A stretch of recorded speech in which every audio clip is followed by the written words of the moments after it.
il conclave è appena cominciato, se il Papa fosse veneto? Ma guardate, è come se mi aveste chiesto, ma vuoi bene alla mamma? Cioè, non è, cioè, è una risposta scontata.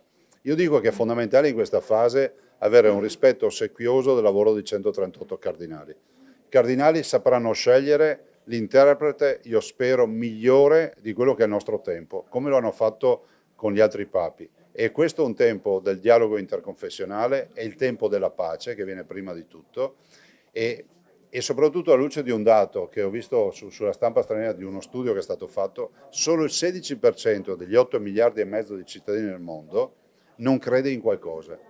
Quindi alla luce di questo penso che una rete importante, solida, anche con il dialogo interconfessionale, che possa indicare la via anche rispetto a processi di pace e di soluzione di problemi di meno ambienti del sociale, sia fondamentale. E il Papa dovrà essere il giusto interprete. Dopodiché sceglieranno il migliore. Vi posso dire che un italiano ci sta fino in fondo, visto e considerato che sono più di 40 anni che non c'è. Ma guardi, io ho già dichiarato, penso che sia stata assolutamente utile la visita alla moschea, perché comunque è un fatto formativo, aiuta il dialogo interconfessionale, aiuta anche a crescere, dopodiché si andando avanti a bambini che hanno dai 3 ai 6 anni, quindi sono bambini che non hanno fatto storia delle religioni.